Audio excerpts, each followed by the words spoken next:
Baik, silakan duduk.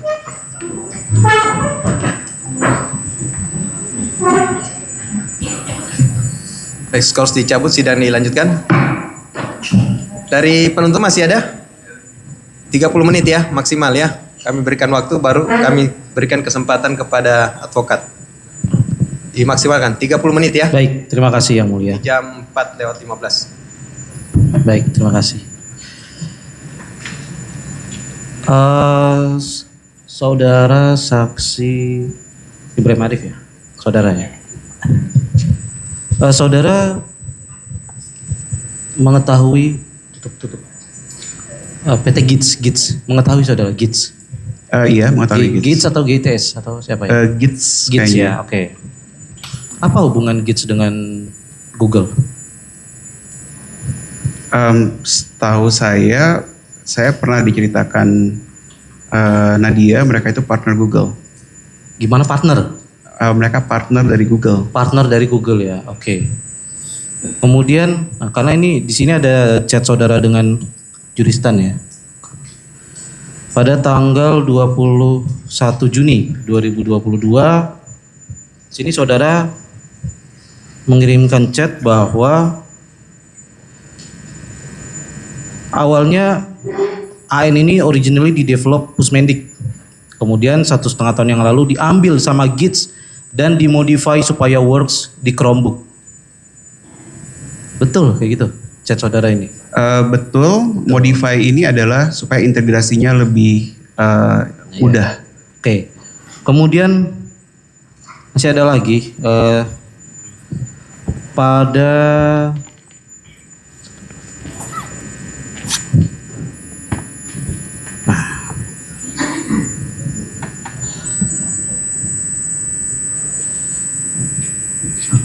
oke, di sini. Kebetulan ada kedua saksi ya. Pernah saudara diminta untuk mengkontrol proses pengadaan? Saya pernah diminta Fiona untuk ngecek soal proses pengadaan. Saya menolak karena itu bukan tugas saya sebagai konsultan teknis. Oh, saudara pernah diminta seperti itu, tetapi saudara tolak? Betul, karena bukan tugas saya. Oke. Nah, kemudian terhadap tanggal 6 Mei. Paparan tanggal 6 Mei tadi saksi Fiona ya tadi sudah menjelaskan yang membuat paparan itu banyak ya. Saudara salah satunya ada tidak membuat atau ikut dalam membuat paparan tanggal 6 Mei itu? Karena tanggal 6 Mei kan banyak informasi-informasi itu banyak. Ada harga, ada spesifikasi kan seperti itu.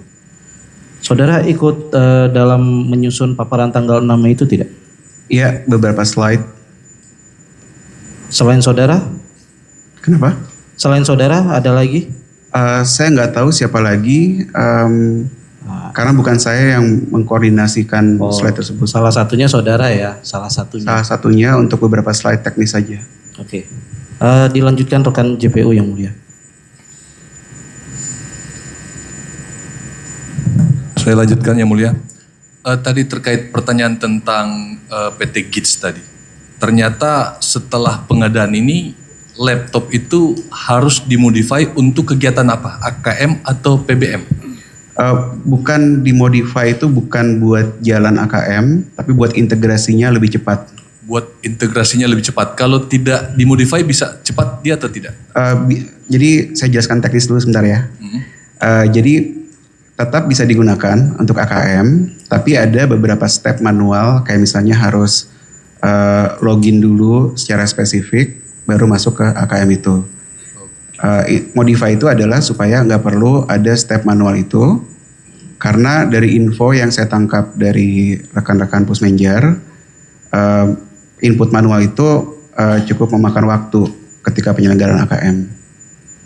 Jadi tetap bisa jalan, cuman modify itu adalah untuk memperingkas operasional lapangan saja. Shortcut ya. Ya. Oke. Dalam rangka GITS memodify itu, apakah GITS itu menerima kontrak sebagai pihak ketiga dalam memodify laptop itu? Saya nggak tahu karena saya nggak ngurusin itu. Saya cuma Saudara diskusi teknis. Tidak tahu ya? Ya. Kalau GITS dalam memodify itu membutuhkan kontrak sebagai pihak ketiga ya? Tidak tahu ya? Saya tidak tahu langsung ya, karena bukan saya yang ngurusin itu. Tapi setahu saya maka memang ada kerjasama gitu. Dengan Kementerian Pusdatin dalam hal ini?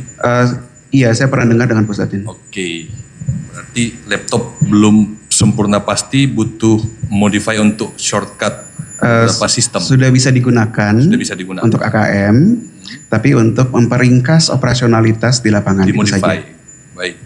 Tadi saudara, saya cukup senang apa yang saudara sampaikan tadi. Ternyata di bulan Januari dan Februari, ketika saudara berkoordinasi dengan orang Google, saudara menyampaikan bahwa spek yang disediakan itu tidak bisa untuk BBM. Maaf saya koreksi, saya nggak koordinasi Januari. Bulan apa? Februari saja, saya Januari nggak pernah ketemu Google. Februari saudara katakan bahwa spek itu cuma bisa andal untuk AKM dan tidak bisa untuk BBM. Maaf saya koreksi lagi, kurang cocok untuk BBM. Ya, ada kurang cocokan. Oke, kemudian concern konektivitas saudara bilang tadi itu bermasalah, apalagi kemudian kompabilitas, kemudian lodging ekosistem Google. Itu yang saudara sampaikan tadi, kemudian terkait dengan apakah bisa comply dengan Windows, dikatakan bahwa harus hapus dulu semua aplikasi Chromebook, baru bisa diinstal di Chromebook aplikasi Windows, sehingga saudara bilang itu bukan solusi. Betul, untuk Betul Februari. ya? Oke, dan itu masih sejalan dengan apa yang disampaikan atau temuan dari Pak Habibie dari Pusdatin, sebagaimana yang kesaksian yang beliau sampaikan kemarin. Nah, atas temuan saudara ini, apakah kemudian saudara sampaikan kepada terdakwa? Iya, saya sampaikan di rapat 21 Februari sore hari ini. Oke. Untuk kekurangan dan masalah-masalah ini, apa solusi yang ditawarkan oleh terdakwa? Belum ke arah solusi karena bukan sebuah kesimpulan atau putusan ya. Oke. Masih memang harus dikaji lebih lanjut lagi, itu saja. Oke. Terkait bahasa tadi trust the giant, percayakan kepada mereka karena mereka bisa menyelesaikan, itu terkait apa? Seperti tadi yang saya sudah ceritakan bahwa masalah-masalah solusi teknis itu untuk perusahaan-perusahaan teknologi raksasa, mereka punya sumber daya untuk mencari solusi terhadap itu. Itu yang disampaikan terdakwa? Itu yang disampaikan, betul. Oke. Tapi konteksnya itu lebih ke arah keterbatasan tim kami, tim konsultan yang kecil jumlahnya. Nah, terhadap masalah-masalah itu, kemudian apakah laptop Chromebook yang diadakan itu sebelum diadakan, ketika saudara mengidentifikasi masalah-masalah yang ada, apakah ada solusi? Saya untuk masalah konektivitas, ketika saya berdiskusi dengan Konektivitas internet. ya, sebenarnya yang paling besar itu adalah masalah konektivitas ya memang. Ya. Ketika saya berdiskusi dengan teman-teman atau rekan-rekan dari Pusmenjer, ketika saya diundang ke meeting mereka, mereka cerita mereka ada rencana AKM.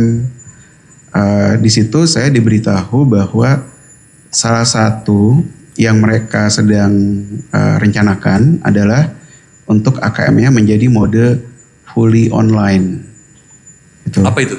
Fully online itu adalah AKM tidak lagi membutuhkan server di setiap sekolah sehingga bisa menghemat APBN. Pada akhirnya ada enggak itu? Pada akhirnya memang AKM fully online. Ya, untuk sekolah-sekolah yang belum ada server, mereka memang fully online, bisa langsung. Untuk sekolah-sekolah yang ada di daerah 3T, apakah bisa?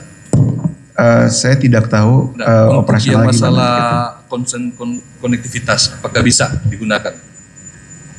Jika ada koneksi internet, bisa. maka bisa. Kalau Karena itu- daerah 3T Oke, tidak satu, selalu, berarti tidak bisa ya, saya catat satu. tapi Yang daerah kedua, 3T tidak selalu tidak ada internet oke, loh Pak. yang kedua masalah kompabilitas. Laptop Chromebook itu comply nggak? Nyambung nggak dengan aplikasi-aplikasi yang ada di Kementerian Pendidikan seperti Exambro, kemudian Dapodik, dan lain sebagainya? Tidak semua. Tidak semua ya. Betul. Berarti tidak bisa diandalkan laptop itu dalam menyambungkan dengan aplikasi-aplikasi yang dibangun di Kementerian Pendidikan ya. Ada beberapa yang Ada memang bisa, tidak bisa. ada yang tidak bisa. Betul. Oke. Pada akhirnya ketika saudara menemukan identifikasi kekurangan laptop itu, masalah-masalah laptop itu, akhirnya dengan kekurangan itu laptop spek itukah yang dilaksanakan atau diadakan? Itu adalah keputusan di kementerian. Ketika saya menemukan Itu ada di keputusan kementerian, itu keputusan siapa? saya tidak tahu. Tidak tahu. Oke. Izin yang mulia saya bisa tiktokan? Ya, Saya bisa tiktokan ke saksi yang lain? ya. Bisa. Pak Mul, Ya. laptop Chromebook, operating system Chromebook dan device management Chrome atau CDM itu diperintahkan oleh siapa? Tadi saya sudah jelaskan, pada tanggal 5 saya mendapat clue dari rapat Eselon 1.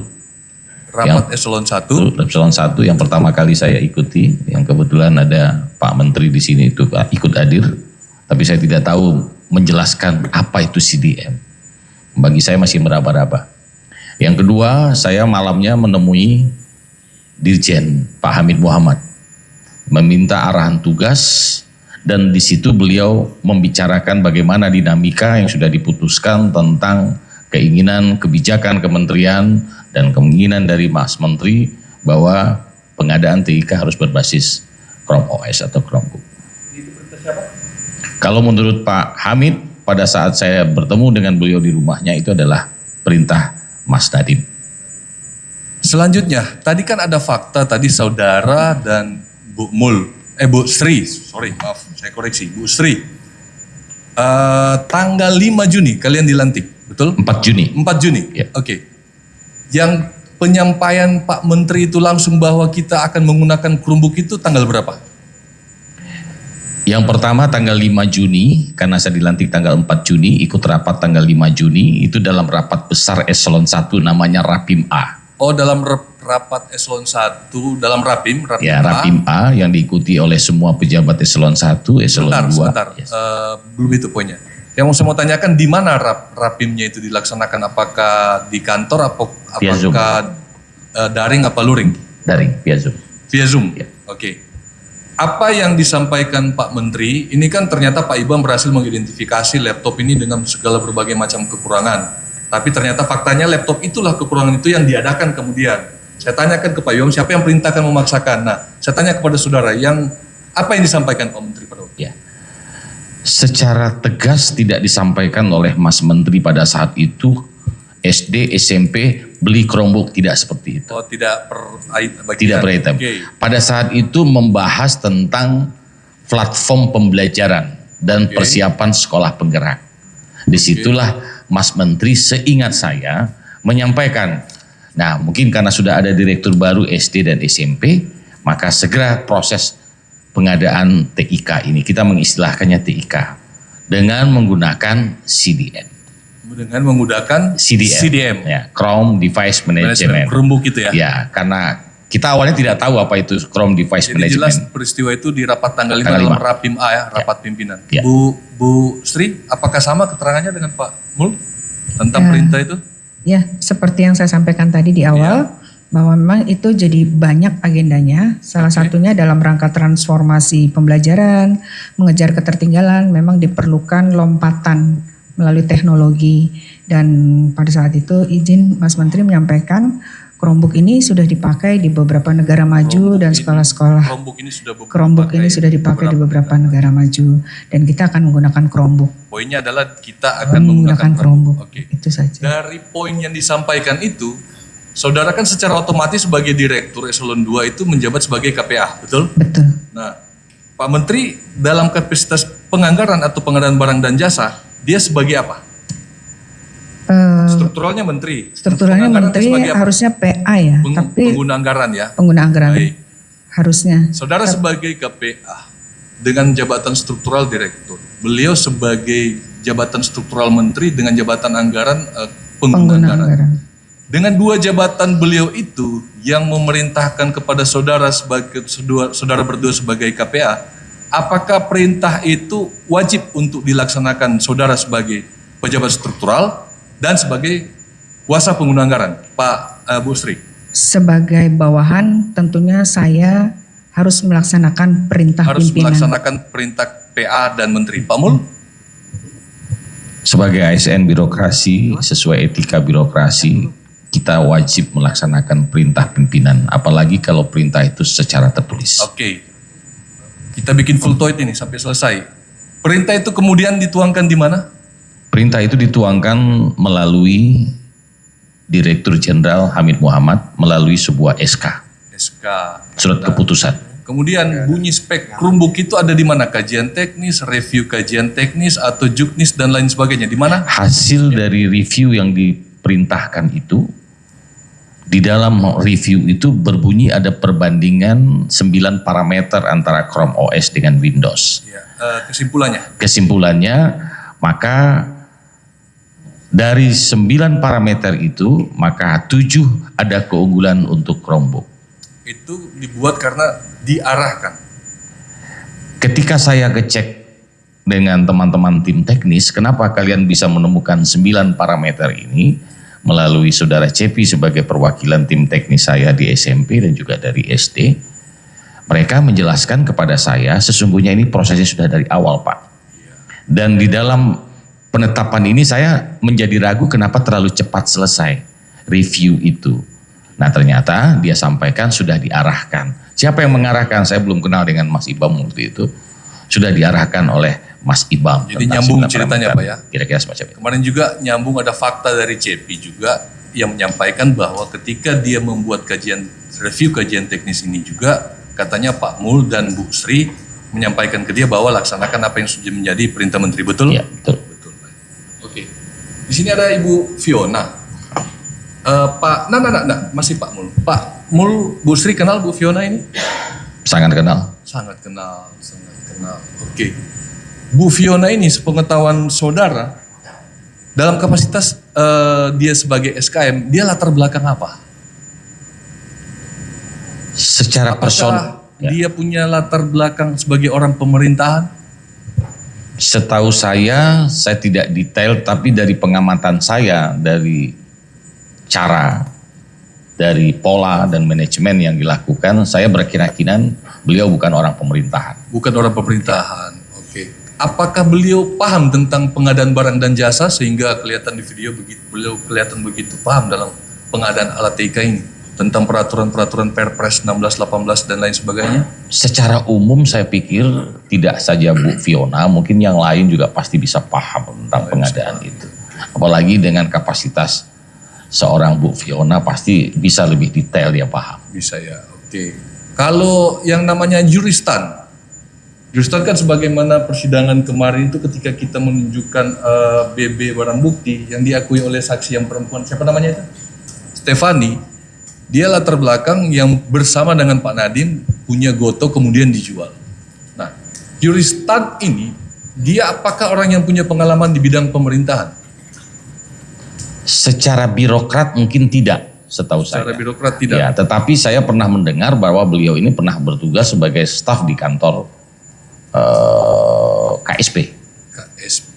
Ya, kantor staf presiden. Tangani di Ya. kementerian. Tapi bukan birokrat. Oke. Dalam bidang pengadaan barang dan jasa dia paham enggak? Saya pikir dengan kapasitas beliau, dengan pengalaman beliau pasti paham menurut saya. Oke. Kalau begitu, ini kan mereka di Kementerian Pendidikan. Saudara juga orang birokrat lama, guru, bahkan mantan guru yang pengalaman di bidang pendidikan. Juristan itu paham dunia pendidikan tidak? Dari konteks yang saya amati dari perjalanan saya berkarir, mungkin dari sisi aspek edukatif teknis, mungkin itu perlu diperbaiki. Perlu diperbaiki, masih Ya. kurang berarti ya? Ya. Saya tiktokan ke Bu Sri, sama pertanyaannya tentang Bu Yuristan seperti apa kira-kira dalam bidang pemerintahan? Bu Juristan cerdas, tapi sama dengan Pak Mulyasah, mungkin kalau terkait bagaimana pendidikan, kita lebih bicara substansi, bukan bicara bagaimana mengentertainment dunia pendidikan. Baik, akan kami simpulkan jawaban-jawaban Anda ini tentang orang-orang yang bekerja di kementerian. Saya langsung ke Pak terdakwa. Saudara terdakwa punya latar belakang pendidikan tidak? Maksudnya saya? Saudara terdakwa, Bapak saksi. Oh Bapak. siap, belum berpengalaman Pak Jaksa. Siap. Terdakwa Pak Nadiem Mas Menteri, Ya. beliau adalah orang yang punya latar belakang bidang pendidikan tidak? Setahu saya beliau mungkin lebih banyak karena mungkin hidup bukan lama di Indonesia dan memahami aspek global, barangkali aspek yang terkait dengan fundamental yang mendasar tentang bagaimana problem pendidikan di Indonesia, menurut saya beliau masih kurang. Masih kurang. Ya. Oke. Di bidang pemerintahan, menurut saudara, bukan menurut, saudara berpengalaman dengan beliau. Karena saudara sebagai anak buahnya dalam tanda kutip. Dari aspek ini saya objek dari aspek pembinaan SDM. Seorang pemimpin itu tanggung jawabnya adalah membina SDM. Oke. Yang kedua juga bagaimana mengatur operasional atau tata kelola sebuah lembaga. Membina, tata kelola atau Operasional dan tata manajerial. kelola lembaga. Oke. Menurut saya Dari dua parameter itu? dua parameter ini terbukti di yang pertama dari sidang kemarin. Setahu saya selama periode ini termasuk saya hampir 40 orang yang sudah menjadi PLT. Tunggu. Kurang 40 orang menjadi PLT maksudnya apa ini Pak? Pejabat yang aktif diganti atau belum diganti, atau pejabat yang aktif tapi diganti. Coba saya bahasakan, apakah itu menandakan bahwa kelemahan dalam pengelolaan atau tata kelola manajerial? Kedua-duanya manajerial dari sisi tata kelola dan pembinaan Kesimpulannya SDM. dari dua itu beliau handal cukup diandalkan atau kurang bisa diandalkan? Mungkin karena beliau masih muda, dunia birokrasi tentu berbeda dengan dunia bisnis. Bu Sri, pertanyaan yang sama? Kalau tadi pertanyaannya apakah Pak Nadiem punya latar belakang pendidikan gitu ya? Iya. Yang kami tahu, terutama yang saya tahu, Pak Nadiem punya latar belakang bisnis. Bisnis ya, bukan Bisnis. latar belakang pendidikan, artinya bukan orang yang betul-betul memahami dunia pendidikan di kementerian ya? Saya meyakininya begitu. Tapi perjuangan Pak Nadiem untuk memajukan pendidikan itu saya rasa ada. Ada Dengan usahanya. cara. Oke, baik. Saya kembali ke Pak Mul. Kalau kemarin Pak Nadiem diberikan kesempatan untuk bertanya ke Pak Muhammad Hamid tentang apa pendapat Pak Muhammad Hamid tentang kinerja dari Pak Nadiem, dan Pak Muhammad Hamid bilang baik. Saya juga mau bertanya kepada Pak Mul, dari segi kinerja ketika beliau memimpin kementerian ini, menurut saudara terdakwa ini baik atau tidak? Kalau baik berapa skornya? Kalau tidak baik berapa skornya? Saya kira tidak perlu pertanyaan itu. Kalau itu sudah Keberatan yang subjektif mulia itu adalah pendapat Ya. itu. Izin yang mulia yang kemarin. Iya, Yang kalau mulia menilai memberikan baik atau kesempatan. tidak kan sudah subjektif itu. Pertanyaan lain. Kemarin yang mulia ditanyakan oleh Nadiem ke Pak Hamid Iya, dan Tanya Yang fakta Mulia. aja lah. Saya kira Jangan ganti- diganti subjektif. pertanyaan, ya. Tanya fakta Ini pertanyaan aja. terakhir dari kami yang mulia. Ya, ya. Silakan mau dijawab. Saya kira cukup kalau pertanyaan apakah menilai orang baik atau tidak baik itu sudah subjektif itu. Izin yang mulia, kemarin yang mulia memberikan kesempatan kepada terdakwa untuk menanyakan itu, dan Iya, ini hak kan yang sama kami sesama terdakwa juga. Kalau menilai itu kan kurang pas. minta. Izin mulia, beliau sebagai saksi di sini. Iya, tapi kan saksi mahkota kan. Iya. Yes. Beliau mau jawab mungkin yang mulia, tolong kasih kesempatan untuk menjawabnya. Saya kira dari Silakan. saksi bisa menilai itu tidak. Kalau ini kan jadi subjektif nilainya kalau masalah baik atau tidak baik. Kalau masalah birokrasi tadi ya saudara kan bisa menilai kan cara bekerja. Tapi kalau mengenai orang ini baik atau tidak kan ya, Silakan saudara saksi kalau mau jawab. Secara umum semua orang pasti punya kelebihan dan punya kekurangan. Nah, jadi kalau begitu saya mungkin menyerahkan kepada Ya. keputusan yang mulia. ya, Oke, baik. Terima kasih saudara saksi. Mohon izin yang mulia menunjukkan video. ya. Ke saksi Fiona atau siapa? Pertanyaan selesai, kami mau tunjukin video tentang Chromebook ini. Ya. Mohon izin untuk yang empat mulia, saksi. kami akan mungkin kurang lebih 15 menit yang mulia ingin Ya. menunjukkan video terhadap sekolah-sekolah penerima Chromebook di seluruh Indonesia yang mulia. Ini pertanyaan untuk empat saksinya nanti.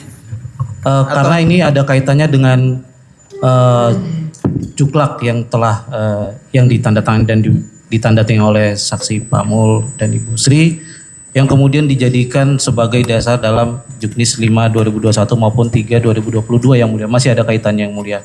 Untuk Kemudian saksi juga Pak Mul sama Bu Sri. siap dan seluruhnya yang Ya. mulia. Terima kasih. Yang mulia, mohon izin, bolehkah saya memberikan tanggapan? Tadi kan saya disebut 2 kali ya, yang mulia. Apanya? Saya memberikan tanggapan sedikit boleh? Sambil menunggu videonya. Tanggapan yang mana? Tadi terhadap pertanyaan dari JPU terhadap Pak Mol dan Bu Sri. Tentang pertanyaan? Tentang pertanyaan saya mengarahkan CEPI itu. Ya nanti, saudara ini. Oh, nanti. Ya nanti ditanyakan kalau ini. Oke.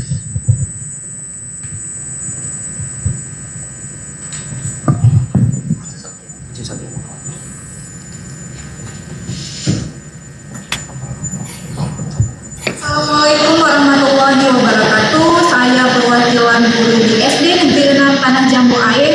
Sangat menyayangkan sekali pengadaan laptop Chromebook yang mahal ini hanya digunakan setahun sekali, yaitu untuk mengisi asesmen sekolah. Yang seharusnya laptop ini digunakan untuk memudahkan peserta didik mengikuti pembelajaran. Sehingga banyak peserta didik yang mengalami kesulitan untuk mengikuti pembelajaran. Nah, sehingga kami pun ingin mengganti laptop ini karena sudah tidak bagus lagi. Laptop ini harganya sangat mahal, namun untuk pemakaiannya Izin yang mulia. bisa setahun sekali, yaitu boleh mengisi diposisikan. asesmen saja. Boleh Sedangkan diposisikan. peserta Izin. didik kami Ya, apa? ingin Sebelum memakai laptop dilanjutkan, ini untuk kegiatan mohon lain, kita yaitu diterangkan untuk proses ruang sidang belajar. Namun Ini laptop siapa? ini tidak bisa digunakan. Ini di mana? Baiklah, sekian dari saya. Sekolahnya mana? Assalamualaikum Ya, ya. warahmatullahi Beli laptopnya yang mana? Oke. Laptop yang mana yang ditampilkan? Gitu. Kita kan nggak tahu. Jangan-jangan mungkin ya. Ada berapa Jangan-jangan video ibu-ibu itu? di sebelah. Ada berapa video?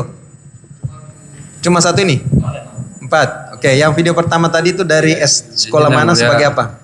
Ini BBE yang akan kami jadikan alat bukti tambahan. Jadi ada beberapa dari Sabang sampai Merauke mengirimkan terkait dengan pemanfaatan Chromebook.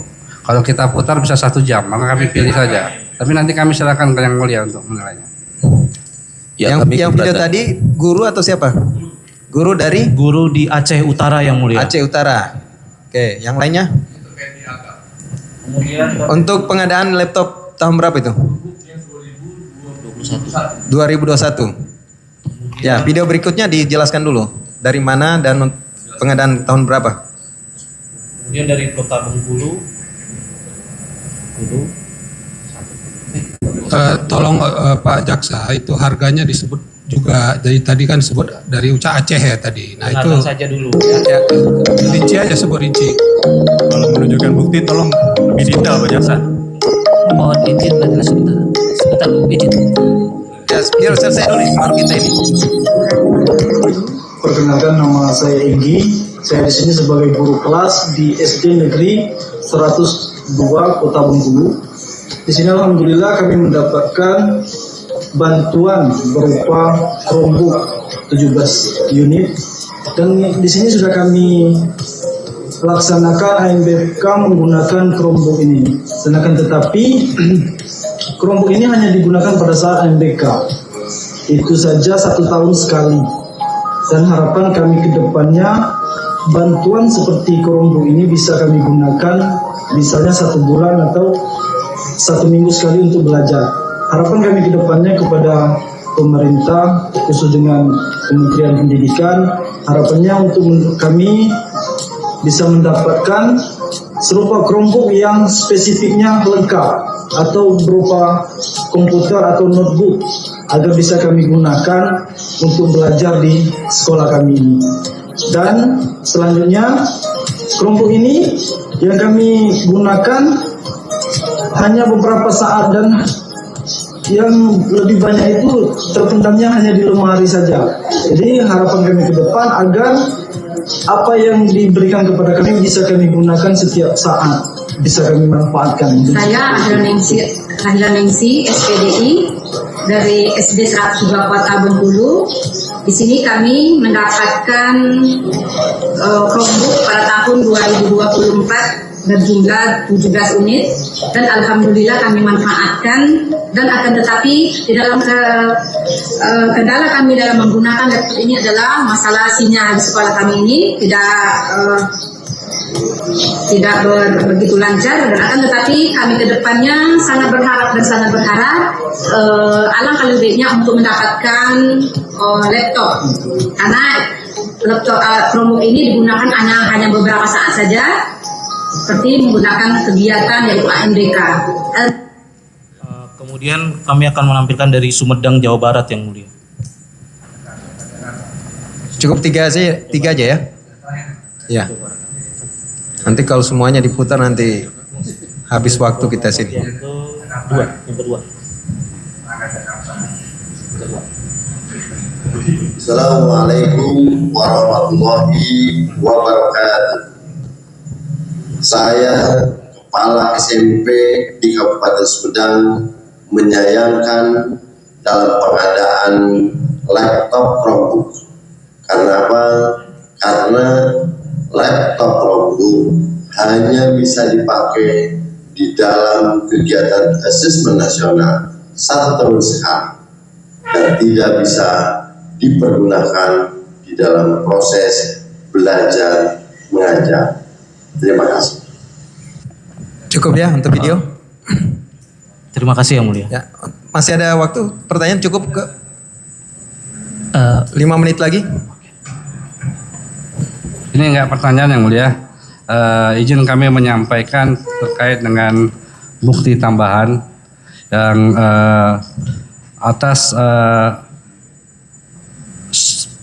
persetujuan terkait dengan permintaan data surat pemberitahuan pajak penghasilan terdakwa dan PT Gojek Indonesia. Izin kami membacakan 3 menit saja yang mulia, yang kami tujukan kepada yang terhormat Majelis Hakim Pemeriksaan Perkara nomor 147 atas nama terdakwa Nadiem Anwar Makarim di Pengadilan Tindak Pidana Korupsi, yaitu dasarnya adalah bahwasanya pasal 230 ayat 1, pasal 235 ayat 1, pasal 235 ayat 1 huruf G, dan pasal 37 dan 38. Alasan permohonan kami yaitu pada tanggal 16 Februari 2006 penuntut umum menerima surat izin memberikan keterangan dan atau bukti tertulis tentang permintaan data surat pemerintahan tahunan SPT pajak sebagaimana surat Jampisus nomor R sekian yang berkaitan dengan perkara aku. Bahwa surat izin memberikan keterangan dan atau bukti tertulis tentang permintaan data surat pemerintahan tahunan SPT pajak tersebut membuat informasi mengenai adanya kepemilikan harta perolehan wajib pajak yang diduga berkaitan dengan aliran dana baik secara langsung maupun tidak langsung dalam perkara pengadaan Chromebook Kementerian Pendidikan tahun 2019-2022. Bahwa surat izin memberikan keterangan atau bukti tertulis tentang permintaan data surat pemerintahan SPT pajak tersebut sangat relevan untuk A. memperkuat pembuktian unsur memperkaya diri sendiri atau orang lain, B. menelusuri aliran dana atau follow the money hasil tindak pidana korupsi yang didakwakan kepada terdakwa, 3. menjernihkan duduk persoalan mengenai mekanisme dan tujuan akhir dari aliran dana, 4. membuktikan adanya penyalahgunaan kewenangan atau conflict of interest dari proyek pengadaan Chromebook yang mengakibatkan adanya kerugian keuangan negara yang mengakibatkan harta kekayaan terdakwa yang diduga hasil kejahatan, 5. melakukan perampasan aset yang diduga dari hasil kejahatan dan korupsi. Berikutnya berdasarkan surat dakwaan juga kami telah mendakwa terdakwa dengan memperkaya sendiri-sendiri sebesar 809 miliar 600 juta rupiah berasal dari PT Akap atau Gojek. Surat izin memberikan keterangan bukti tertulis terkait dengan pajak tersebut dapat menjelaskan meningkatkan harta kekayaan terduga yang diduga dari hasil memperkaya menguntungkan terdakwa dalam perkara aku dan seterusnya. Adapun bukti tambahan yang dimohonkan yaitu 1. jenis bukti surat pemberitahuan tahunan SPT pajak penghasilan orang pribadi, keterangan laporan SPT tahunan PPh wajib pajak orang pribadi tahun pajak 2019-2023 atas nama terdakwa Nadiem Makarim dan SPT pajak atas nama PT Gojek Indonesia. Adapun permohonan ini, pertama kami minta yang mulia menerima permohonan penuntut umum untuk mengajukan bukti tambahan. Yang kedua mengizinkan penuntut umum untuk mengajukan surat pemberitahuan tahunan SPT pajak penghasilan orang pribadi atas nama Nadiem dan SPT Gojek Indonesia sebagai alat bukti surat dalam pemeriksaan perkara aku. Dan 3, memerintahkan terdakwa membuktikan pembuktian terbalik sebagaimana pasal 37 dan 38, menetapkan jadwal persidangan untuk pemecahan bukti tambahan tersebut. Demikian kami sampaikan dalam persidangan yang mulia ini. Terima kasih penuntut umum Roy dari SHMH, Jaksa Utama Pratama.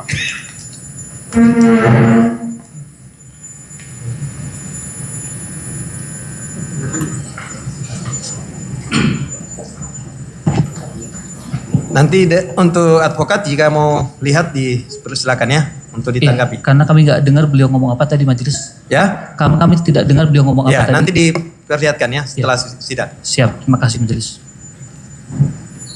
Cukup untuk saksi ya dari penuntut umum. Kami silakan untuk advokat. Mudah-mudahan bisa selesai sebelum buka puasa.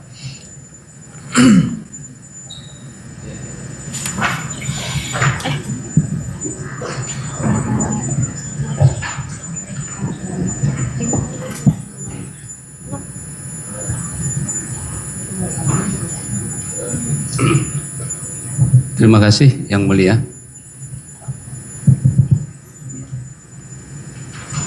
Kepada saksi Pak Ibrahim, saya membaca keterangan saksi ya, di dalam berita acara pemeriksaan ya, yang diberikan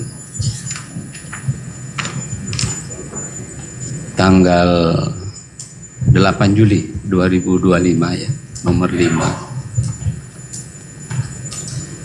Saksi menjelaskan saat itu bahwa saksi mulai bertemu itu, mulai mengenal Pak Nadiem, dikenalkan oleh saudara Ahmad Zaki ya, November 2019. Bisa saksi jelaskan kronologisnya ya, termasuk alasan saksi yang sebenarnya sudah diterima di Facebook UK, suatu jabatan yang sangat memiliki kelas dan integritas, dan pasti penghasilannya jauh berlipat-lipat serta menjamin masa depan tanpa resiko apapun ya. Yang kemudian saudara saksi abaikan begitu saja, padahal tadinya niatnya hanya ingin membantu Pak Nadiem, tapi kemudian ada alasan apa? Tolong dijelaskan. Kemudian secara berani meniadakan harapan yang sangat besar itu.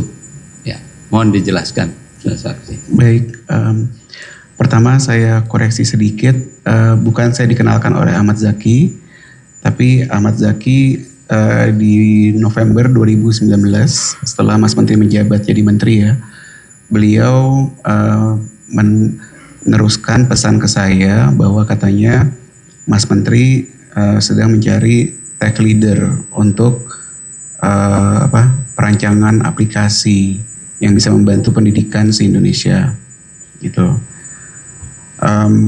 Ketika saya bilang oke, mungkin tapi saya udah keterima kerja nih, saya lagi belum keterima kerja waktu lagi final interview dengan Facebook di London. Tapi kan persiapan pindah itu kan butuh waktu ya Pak ya, beberapa bulan gitu. Jadi saya mikir nggak ada salahnya saya ngobrol-ngobrol. Saya penasaran juga apa sih yang bisa dibangun teknologi yang bisa ngebantu pemerintahan langsung. Karena waktu itu saya selama belasan tahun berkarir sebagai profesional di industri, sebagai manajemen teknologi yang membawahi ratusan engineers. Saya belum pernah kebayang ada kemungkinan untuk berbakti ke negara langsung gitu dengan keahlian saya. Jadinya saya bersedia untuk ngobrol-ngobrol lebih lanjut. Ngobrolnya pun nggak dengan Nadiem langsung waktu itu. Saya dikontak oleh timnya dan diajak diskusi. Awalnya itu diskusi tentang organisasi teknologi yang efektif untuk membangun aplikasi skala nasional. Ini adalah suatu hal yang saya ambil dari pengalaman saya membangun tim skala nasional di perusahaan-perusahaan sebelumnya, dan memang sesuai dengan kesaksian saudara Kevin di sidang saya ya, bahwa ini adalah keahlian yang sangat jarang di Indonesia. Kebanyakan perusahaan teknologi itu meng-hire WNA untuk jabatan seperti ini. Jadinya saya ngobrol, diskusi, ini loh organisasi yang saya udah jalani langsung, saya udah menemukan yang efektif untuk berkolaborasi dengan kultur dan pemangku kebijakan Indonesia. Tapi itu saya terpotong karena saya akhir November, awal Desember saya terbang lagi ke Inggris. Di sana ada sesi wawancara lagi dengan Facebook London. Sampai akhirnya saya diinfokan saya diterima gitu, dan mereka sudah menginfokan gajinya, udah menginfokan bahwa ini ada paket relokasi dibayarin seluruhnya sama perusahaan untuk sekeluarga pindah ke Inggris gitu. Dengan informasi itu saya makin merasa bahwa wah, ini adalah kesempatan yang sangat berharga untuk keluarga saya, jadi nggak hanya saya sendiri gitu. Saya pulang balik ke Indonesia awal Desember. Ketika saya sampai di Indonesia, saya dikontak lagi dan diajak untuk ngobrol dengan Mas Menteri gitu. Saya ngobrol, dan ini pertama kali seumur hidup saya ketemu Mas Menteri ya, tanggal 16 Desember 2019, beberapa bulan setelah beliau menjadi menteri. Jadi memang meskipun saya lama di industri teknologi, perusahaan saya bisa dibilang tidak ada irisannya dengan Gojek gitu. Perusahaan-perusahaan saya kerja sebelumnya ya. Jadi memang kita nggak pernah kenal, nggak pernah kerja sebelumnya, benar-benar profesional saja. Saya datang ke pertemuan dengan Mas Menteri itu dengan konteks bahwa saya udah keterima nih di Facebook London. Saya ingin mengabarkan bahwa ya saya bakal bantu-bantu sebisanya, kasih masukan, tapi saya bakal ambil yang itu gitu. Ketika saya ngobrol dengan Mas Menteri ya, satu yang diceritakan Mas Menteri adalah terkait visi teknologi untuk pemerintah dan untuk pendidikan. Dan itu satu visi yang saya merasa jauh lebih langka untuk bisa membangun teknologi, untuk bisa berkontribusi ke keahlian saya bagi negara secara langsung. Tawaran kerja saya dari Facebook London, kalau saya ambil, saya akan berbakti bagi negara-negara maju saja. Tapi kalau saya bisa bantu pemerintah langsung, saya akan bisa bantu ratusan juta masyarakat Indonesia. Dengan pertimbangan itu, saya merasa faktanya jelas di depan mata saya.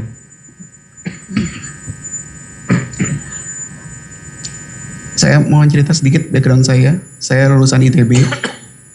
Di ITB dulu ketika saya masuk ospek ya, selalu ditekankan oleh kakak kelas kita semuanya bahwa kita semua itu berhutang pada negara. Kita semua punya hutang bagi negara, dan saya merasa kesempatan bantu langsung itu adalah salah satu yang saya bisa lakukan untuk membayar hutang saya pada negara. Dan ya, saya melepaskan kenyamanan pindah ke Inggris. Saya melepaskan gaji yang sangat besar yang saya terima turun jauh-jauh dibandingkan dengan saya terima di Facebook ataupun di perusahaan Indonesia sebelumnya. Tapi jika saya bisa membantu banyak orang, saya merasa selisihnya itu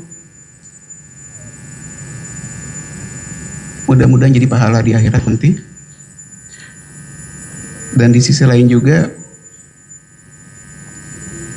selalu yang jadi prinsip saya itu adalah bagaimana keahlian yang saya miliki bisa membantu sebanyak mungkin orang.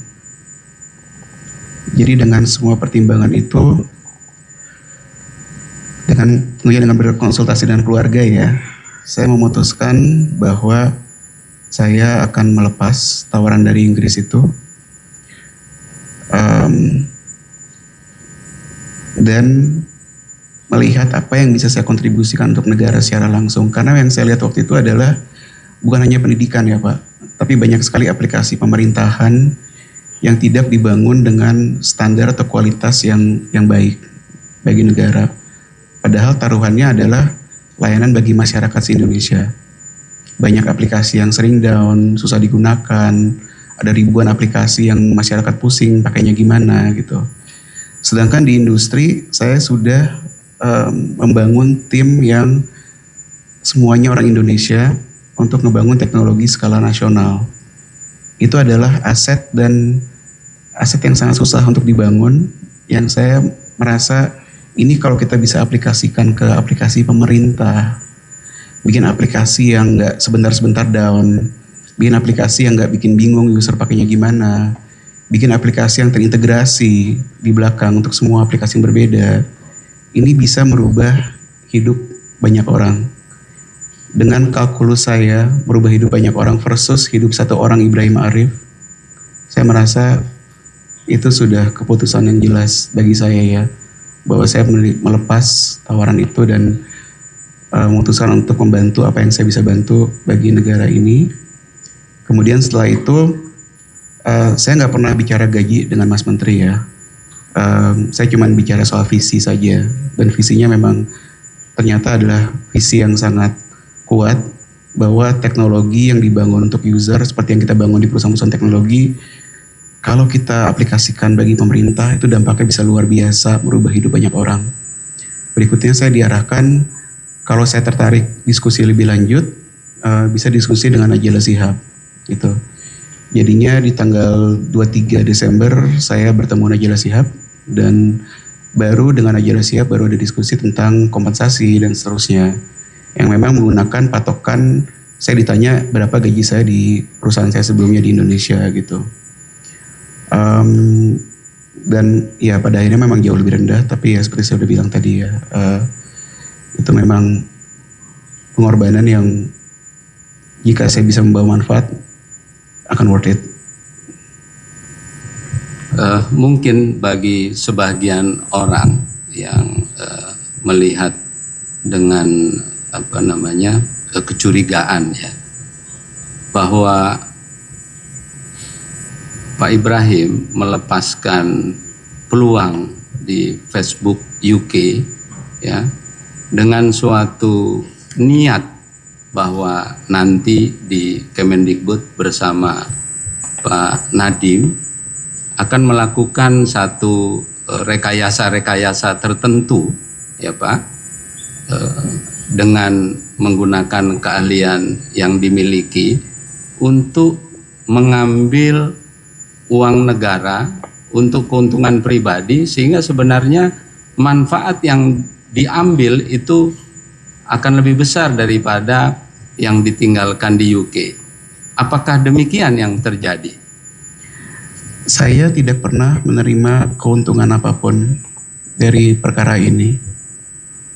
Dan memang di surat dakwaan pun saya tidak disebut memperkaya diri sama sekali ya. Gitu. Dan memang dari segi satu safety net mungkin ya, bisa kita sebut begitu, tawaran yang saya terima dari Facebook itu bukan tawaran sekali saja, karena itu standing offer. Itu berlaku 12 bulan, jadi artinya dari Desember 2019 sampai Desember 2020, jika saya mau melanjutkan proses perpindahan ke Inggris, dibuatkan visa dan segala macam, saya tinggal kontak mereka gitu. Itu info dari mereka setelah saya menolak tawaran dari mereka. Jadinya saya nggak sepenuhnya naif ya Pak. Saya merasa kalau misalnya memang dari pengurangan penghasilan ini menjadi satu hal yang satu hal yang saya butuhkan gitu, saya masih ada opsi untuk kembali ke Inggris gitu. Jadi itu salah satu perhitungan saya juga ya. Dan itu juga salah satu itu salah satu yang memang membuat saya tidak begitu khawatir gitu. Saya tidak mencari penghasilan tinggi dari sini, saya tidak mencari keuangan apapun, karena kalau saya butuh itu saya bisa ambil lagi offer dari Facebook London dan pindah ke Inggris kapanpun juga. Apakah kemudian setelah pertemuan dengan Pak Nadiem, apakah apa yang disampaikan sebagai visi misi Pak Nadiem untuk mengembangkan pendidikan melalui teknologi itu benar-benar diwujudkan atau hanya untuk mengarahkan untuk menggunakan Chromebook semata? Semua yang kami kembangkan itu tidak ada yang mengunci ke arah Chromebook. Prinsip dari yang pengembangan kami adalah harus bisa bermanfaat bagi sebanyak mungkin masyarakat. Itu justru prinsip yang bertolak belakang dengan ide bahwa aplikasi ini harus mengunci ke Chromebook, karena itu kan jadinya membatasi jumlah pengguna. Tuh. Jadinya semua yang kami kembangkan, yang tadi Bu Fiona bilang digital platform itu adalah platform bukan Chromebook, tapi platform yang di belakangnya, di backend sistemnya, sorry saya agak teknis ya, di sistem di belakangnya itu saling terkoneksi dan terintegrasi.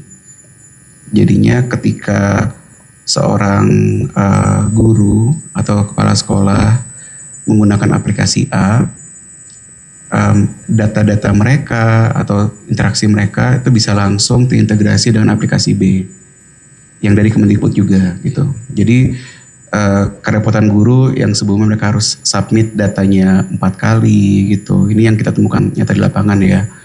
Mereka submit data ke 3 aplikasi berbeda menjadi hilang gitu.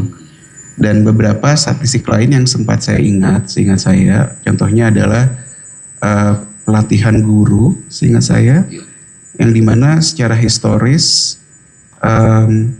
itu harus dilakukan manual di balai pelatihan di seluruh Indonesia, dan secara manual tentunya kapasitas terbatas. Seingat saya itu hanya skala puluhan ribu, tapi dengan pelatihan dan materi pembelajaran, belajar mengajar untuk guru yang disediakan lewat teknologi, lewat platform. Yang platformnya itu web ya, jadi bisa dibuka dimanapun, tidak mengunci ke satu platform satupun. Itu membuat pelatihan guru menjadi meningkat sangat masif, sampai puluhan kali lipat, saya lupa persisnya berapa. Tapi itu satu contoh di mana visi itu memang ada realisasinya. Contoh lain yang terkait dengan AKM misalnya, AKM ini mengumpulkan data terkait seluruh sekolah di Indonesia. Jumlah datanya ini dan jumlah skalanya ini, saya boleh memberikan fakta bahwa dari yang saya ketahui dengan industri, sampai jauh lebih besar dibandingkan unicorn di Indonesia. Jumlah data yang mereka handle, jumlah data yang kita terima, jumlah skala yang diolah gitu ya. Skala penggunanya secara bersamaan. Dan mengolah data semasif itu tentunya tidak mudah.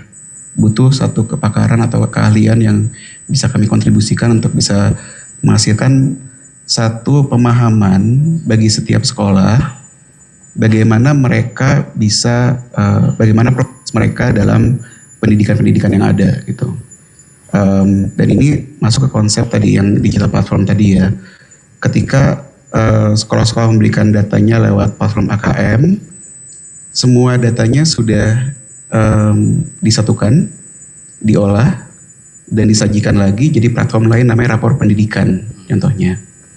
Rapor pendidikan ini setiap guru bisa login dengan satu platform lain lagi, dan setelah mereka login, mereka dapat rekomendasi personal, rekomendasi yang tertarget bahwa berdasarkan kamu itu guru matematika kelas 10, ini hasil-hasil dari murid-murid kamu bagaimana. Ini yang kita rekomendasikan kekurangannya.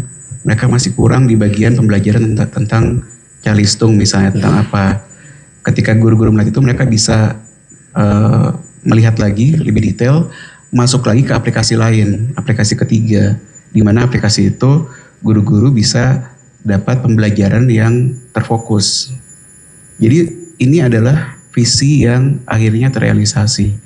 Dan ini adalah visi yang tidak mudah karena bisa saya bilang ini bahkan jauh lebih kompleks dibandingkan beberapa unicorn di Indonesia. Tadi dijelaskan mengenai AN atau AKM, ya. Secara awam sepertinya melihat kegunaan untuk AKM itu hanya pada saat evaluasi dibuka saat itu.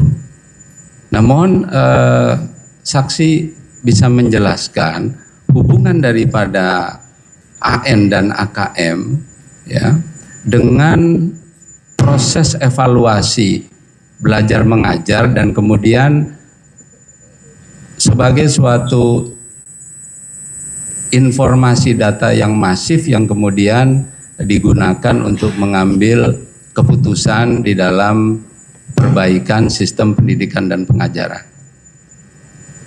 Mohon maaf, pertanyaannya apa Pak? Ya, pertanyaannya apakah penggunaan sistem yang ada untuk AN dan AKM yang menggunakan alat TIK dengan operating system Chrome, ya, apakah penggunaannya hanya sesaat saja ya, berkaitan dengan fungsi asesmen nasional yang tadi saksi jelaskan bahwa fungsi asesmen nasional ini bukan hanya saat proses evaluasi, tetapi ada suatu proses data analisa dan kemudian data processing, kemudian menghasilkan rekomendasi dan kemudian ada managerial action, ada tindakan-tindakan manajer dalam rangka pengelolaan pendidikan dan pengajaran. Nah, bagaimana tata kelola pekerjaan tersebut ya dilakukan berdasarkan apa yang ada dari sistem Chromebook tersebut. Ya, mohon maaf saya bukan ahli pedagogi atau pakar pendidikan. Ini secara teknologi, Pak. Saya bisa menjelaskan secara teknologi saja, secara teknis saja ya, Pak ya. Jadi memang secara teknologi semua data yang dikumpulkan dari AKM, dan itu nggak hanya asesmen saja, tapi kalau nggak salah ada survei lingkungan belajar, misalnya tentang perundungan siswa itu bagaimana gitu. Itu adalah data point yang totalnya saya rasa sampai miliaran yang diolah ya di situ. Itu semua memang bukan hanya yang saya katakan secara teknis ya, bukan hanya dimanfaatkan data-datanya untuk satu saat saja, tapi itu menjadi satu data yang diolah menjadi sebuah indikator-indikator belajar, dan indikator-indikator belajar ini bisa menjadi masukan ya, sepahaman saya dari yang aplikasi yang dikembangkan itu memvisualisasikan kekurangan sekolah di sebelah mana untuk mereka bisa masukkan ke perencanaan mereka di tahun-tahun berikutnya misalnya. Perencanaan bagaimana itu sudah bukan ranah teknis, jadi mohon maaf saya nggak tahu sebagian itu. Dan yang dikembangkan juga itu termasuk data terkait tren. Jadi tren tahun ke tahun bagaimana, terus data perbandingan juga dengan sekolah-sekolah di sekitarnya, dengan sekolah di kabupaten atau provinsinya, bisa mengetahui bahwa apakah sekolah ini adalah yang paling butuh bantuan misalnya. Dan secara teknis itu fitur-fitur yang dikembangkan ya. Jadi ini input data dari analisis big data ini memang bisa membantu di berbagai macam aspek gitu. Bahkan sampai ke perencanaan sekolah ini mau ada fitur yang kita integrasikan, sekolah ini misalnya mau dapat rekomendasi untuk misalnya saya nggak tahu persis, cuman kayak ada masuk ke perencanaan tahun berikutnya mereka sebaiknya fokus kemana gitu.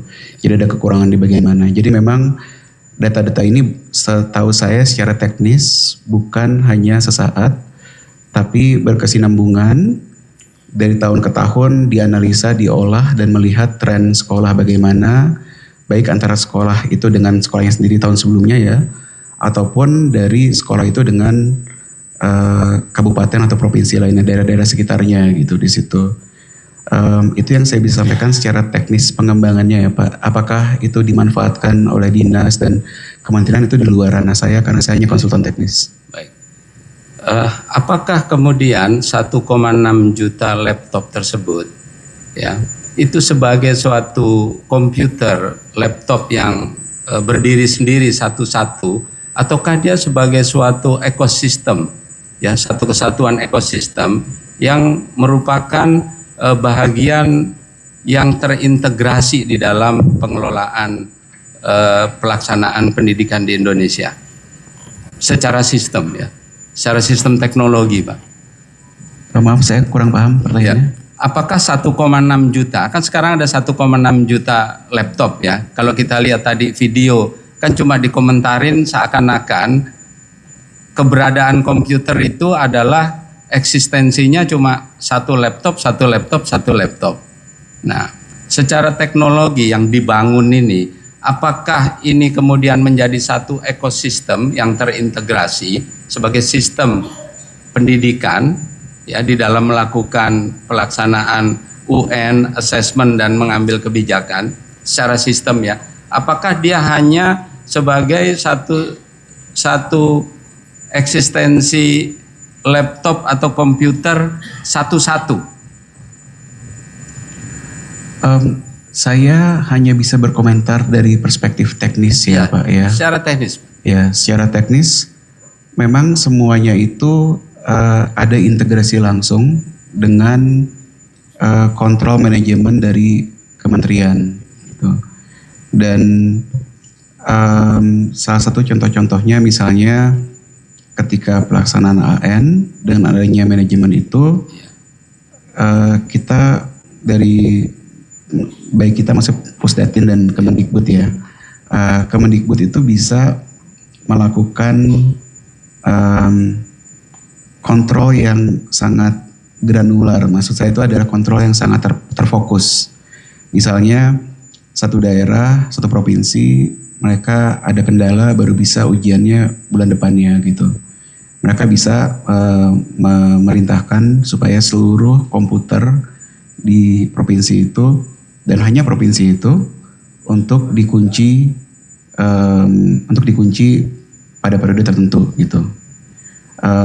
Terus dengan adanya ekosistem itu juga itu satu hal yang membantu, tapi bukan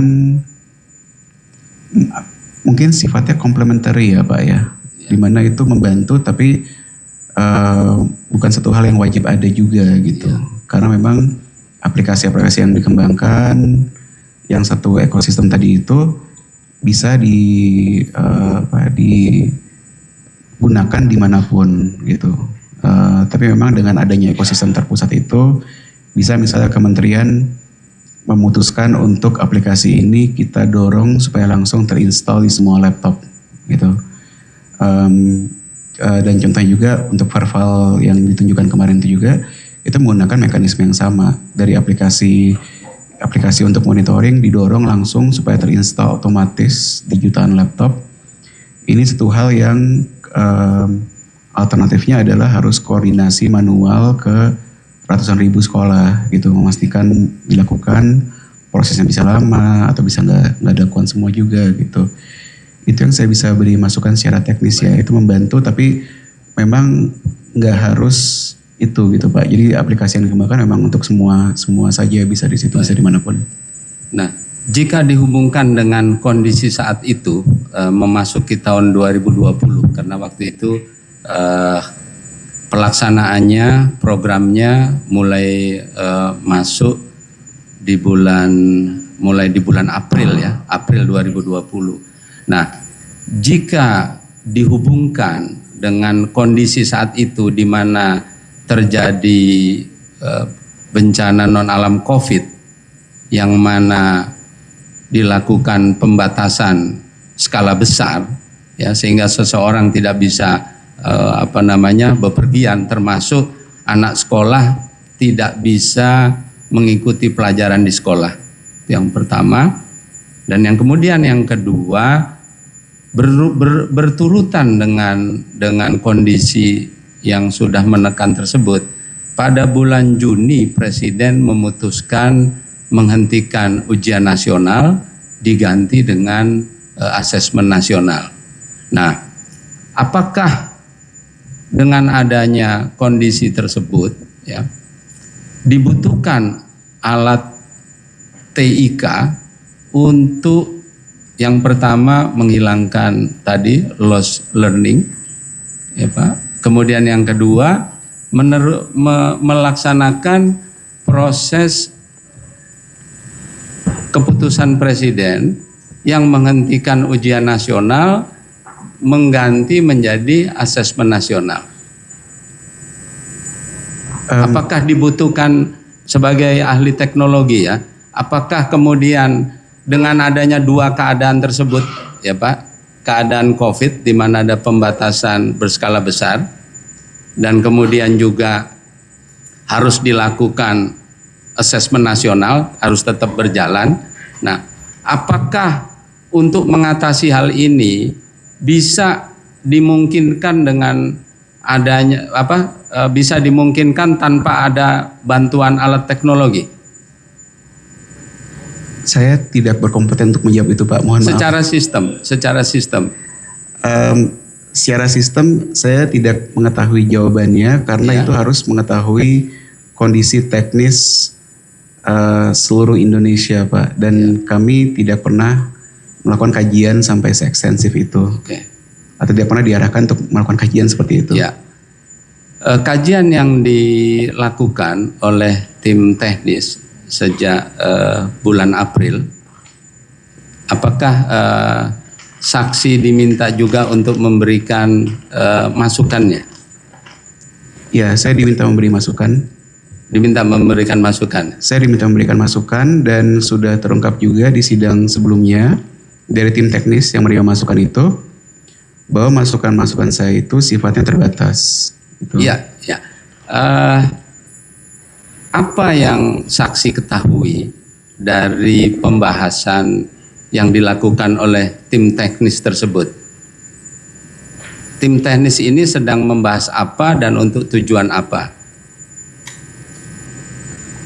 Mohon maaf, ini yang saya ketahui waktu itu atau yang saya ketahui sekarang Pak? Yang diketahui saat itu. Jadi saudara saksi di dalam menerangkan ini untuk membayangkan keadaan saat itu ya. Kalau keadaan saat ini kan seakan-akan digiring Chrome ini seperti kusta ya. Nah, seperti sesuatu yang membahayakan yang nggak boleh dipegang gitu. Nah, saat itu Pak. Boleh diulang pertanyaan lagi? Ya. Apa yang saksi ketahui ya, terhadap objek yang dibahas oleh tim teknis dan apa yang sedang dibahas untuk apa dan apa yang seharusnya dihasilkan oleh tim teknis tersebut? Ya, yang saya lihat waktu itu adalah saya memberikan masukan pada tanggal 17 April ke tim teknis itu, di mana saya diundang ke rapat tersebut oleh tim AKM, di mana konteks yang saya terima saat itu adalah diminta memberi masukan yang cocok untuk AKM seperti apa. Perkembangannya dalam rapat tersebut seperti yang sudah terungkap juga, ada perluasan kebutuhan, perluasan kebutuhan terutama dari Pak Hamid Muhammad waktu menyatakan bahwa ini tuh butuh juga untuk pembelajaran gitu. Ini menjadikan masukan yang saya berikan dalam video tadi itu tentunya jadi tidak sepenuhnya cocok ya, karena saya memberikan masukan dengan konteks ini adalah AKM. Ketika saya masuk, oh ternyata bukan hanya untuk AKM, ternyata untuk yang lain juga gitu. Saya mengetahui dari proses belajar mengajar ya, ini perlu digunakan juga konteks yang saya ketahui ini adalah untuk SD SMP, di mana pembelajarannya tidak begitu kompleks dari yang saya diceritakan oleh teman-teman di kementerian waktu itu gitu. Jadinya saya menyerahkan kembali ke kementerian bahwa ada aplikasi-aplikasi yang terkait dengan proses belajar mengajar, contohnya Dapodik, yang memang tidak bisa langsung jalan di Chromebook. Secara pengetahuan teknis saya mengetahui ada yang namanya emulator. Emulator ini adalah aplikasi yang bisa menjembatani sebuah aplikasi untuk operating system A bisa berjalan di operating system B. Jadinya saya memberikan catatan dalam masukan saya, ini bisa membantu tapi perlu diuji dulu. Kenapa saya nyatakan begitu? Ini saya nyatakan tertulis dalam paparan, dan seingat saya memang satu hal yang disetujui juga oleh Mas Menteri gitu, bahwa kompatibilitas ini penting untuk dijalankan, aplikasi-aplikasi bisa mendukung yang di aplikasi-aplikasi kementerian juga di situ gitu. Dan di situ masukan saya adalah harus diuji dulu karena aplikasi belajar mengajar itu banyak sekali. Tentunya saya sebagai seorang konsultan teknologi yang sebenarnya bahkan tugas utamanya adalah super app ya Pak, bukan Chromebook ini. Saya cuma diminta ngasih masukan berdasarkan pengetahuan teknis saya. Saya tidak punya kapasitas dan kapabilitas untuk menguji semua aplikasi itu.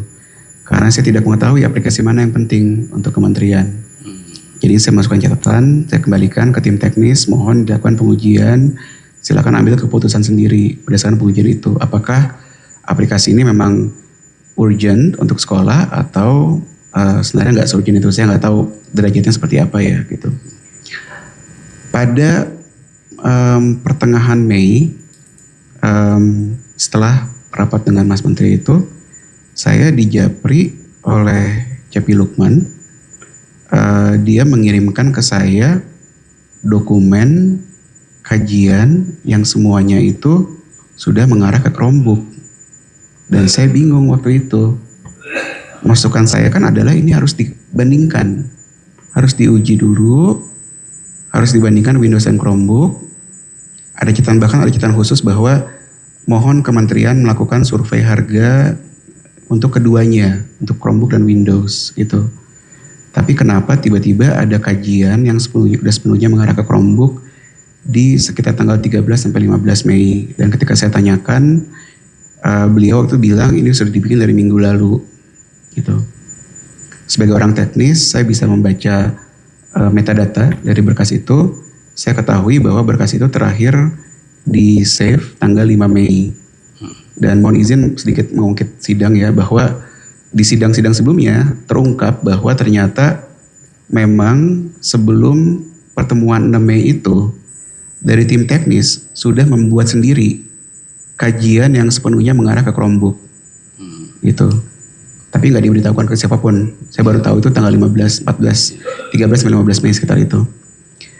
Melihat itu, saya melihatnya, oh ini dari kementerian sendiri ya, dari tim teknis ini sendiri nih yang udah pengen Chromebook ya.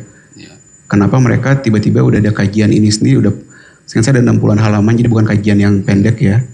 Dimana kesimpulan kajian itu sudah merekomendasikan Chromebook dengan sendirinya gitu. Ini di pertengahan Mei, jauh dari kajian yang revisi yang dibilang ada di 16 Juni ya, yang saya pun baru lihat setelah perkara ini muncul gitu. Jadinya dari suasana dan dari komunikasi yang ada yang diberikan ke saya justru melihatnya dari tim teknis sudah ada inisiatif sendiri gitu ke arah Chromebook.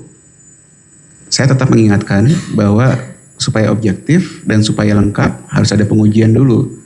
Supaya kalaupun kementerian memilih Chromebook ya mereka udah harus tahu ini aplikasi mana yang nggak cocok. Udah mungkin dari itu bisa mengambil tindakan atau keputusan gitu. Misalnya aplikasinya tetap harus ada Windows laptop untuk bisa menjalankan aplikasi itu dan semuanya. Itu kan kembali ke kementerian ya keputusannya gitu. Ini saya sampaikan juga di rapat tanggal 27 Mei. Ini adalah rapat terakhir yang saya ikuti terkait dengan Chromebook ini. Di mana rapat itu memang dari Pak Hamid Muhammad sudah membuka dengan mengeluarkan statement bahwa ada arahan Mas Menteri semuanya harus Chromebook, dan saya waktu itu saya kaget karena saya nggak tahu itu. Dan saya bingung karena Pak Hamid setelah itu langsung bilang Chromebook bisa menggunakan emulator untuk menjalankan aplikasi berbasis Windows. Padahal yang pertama saya tahu itu perlu diuji dulu. Yang kedua, karena saya mendengar ada pergeseran ya, bahwa proses belajar mengajar jadi hal yang penting juga. Dua-duanya sama pentingnya gitu antara belajar mengajar dengan AKM. Dan itu baru saya terima infonya di pertengahan Mei. Saya berinisiatif mencoba sendiri 1-2 aplikasi yang saya udah tahu itu nggak bisa gitu. Itu saya sampaikan juga di 27 Mei. Kalau pernyataan Pak Hamid di awal memutuskan bahwa memilih semuanya pergeseran dari Windows ke Chrome karena ada pernyataan teknis ya bahwa Chrome bisa menjalankan aplikasi Windows dengan emulator, saya langsung menyampaikan dengan tegas dalam rapat itu bahwa ini tuh tidak bisa. Ini tuh tidak bisa digunakan sepengetahuan saya, sepercobaan saya. Tapi seperti yang saya bilang, saya kan hanya satu orang di sini. Jadi masukan yang saya berikan di situ adalah mohon kementerian lakukan pengujian karena kan mereka timnya lebih besar ya Pak. Pengujian yang lebih ekstensif, apakah bisa atau tidak gitu. Baik. Ini adalah satu hal yang kemudian hari saya lihat ternyata tidak pernah dilakukan oleh tim teknis tersebut. Baik, apakah komunikasi itu kepada Pak Nadiem yang sebagaimana ada di dalam chat saudara dengan Pak Nadiem? Mohon ditampilkan. Yang apa? Windows sama Chrome Pak Nadiem. Nah, why not you see?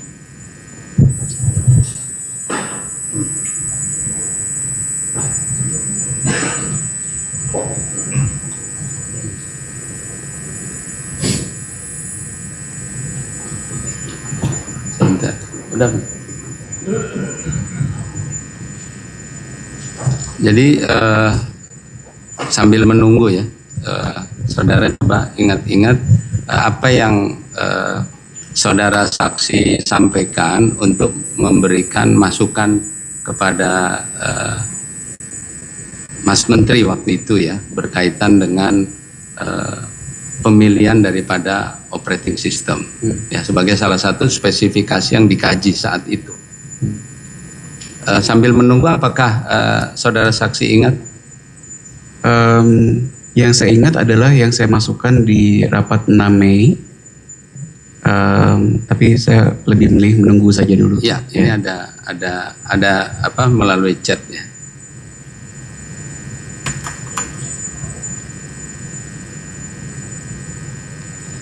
Ya, sambil menunggu ke saksi Ibu Fiona. Ya, tadi Ibu Fiona menyampaikan screen share ya di dalam rapat Zoom yang menyampaikan hasil kajian daripada tim teknis yang menyatakan yang hasilnya adalah satu Windows, jadi ada opsi 1, ada opsi 2. Bisa dijelaskan? Betul, jadi itu masih diskusi awal. Dokumen yang sama seingat saya dengan yang ditampilkan pada 6 Mei. Jadi itu bukan kajian final. Seperti yang bisa dilihat juga di dokumennya, itu banyak sekali keputusan-keputusan awal. Termasuk mulainya dari SD dulu atau dari SMP atau dari mana. Jadi yang ditampilkan di situ setahu saya itu baru hipotesis awal saja. Betul. Apakah itu hasil dari suatu pembahasan yang dimulai dari bulan April? Betul. Betul. Ya. Jadi artinya bahwa memang ada pembahasan tim teknis yang berkelanjutan. Betul. Yang sistematis ya. Betul. Nah, apakah di dalam pembahasan itu memang sudah ada instruksi ya untuk langsung menentukan operating sistemnya Chrome? Tidak ada, justru kebalikannya. Seingat saya pada tanggal 6 Mei atau 5 Mei ya, saya menyampaikan ke Mas Nadiem dan Mas Nadiem menekankan pentingnya ada pembahasan yang berimbang. Jadi belum ada pengambilan keputusan dan seingat saya setelah meeting kesimpulannya juga lanjutkan diskusinya untuk melanjutkan pengambilan keputusan yang lebih mendalam karena waktu itu baru simulasi awal. Baik. kembali ke Pak Ibam dulu. Apakah ini berjalan? Jadi Pak Ibam bisa baca? Iya. Apakah masih ingat ya ada apa pembicaraan di apa namanya tanggal 6 Mei ya? Boleh scroll ke atas juga supaya konteksnya lebih lengkap. Coba lihat ke atas. Iya. Lihat ke atas.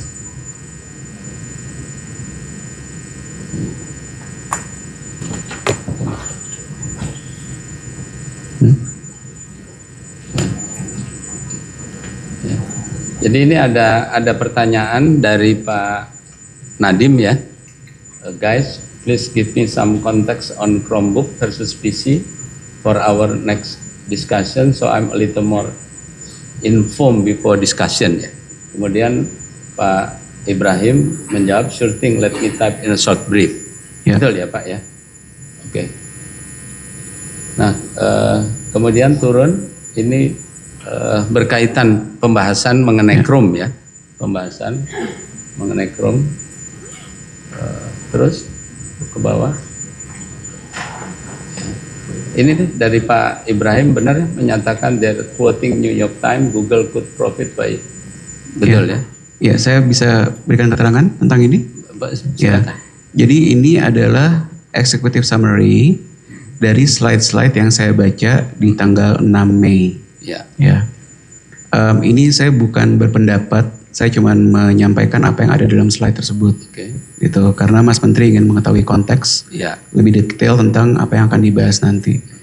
Dan di sini saya memberitahukan bahwa ini yang dari pros dan cons yang ada dalam slide tersebut gitu, dan apa concern dari Pak Dasmen misalnya bahwa butuh nih perlu untuk bisa kompatibel dengan aplikasi-aplikasi Dikbud yang lama gitu di situ.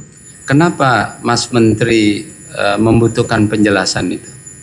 Waktu itu Mas Menteri meminta kalau misalnya ada pertemuan-pertemuan dia diberi brief dulu, gitu, diberi semacam executive summary supaya pas pertemuan dia bisa udah langsung tahu apa yang harus dibahas di situ. Jadinya ini sifatnya hanya summary saja dari apa yang ada dalam slide tersebut, bukan dari saya mencoba menjelaskan bahwa harus ini atau harus itu.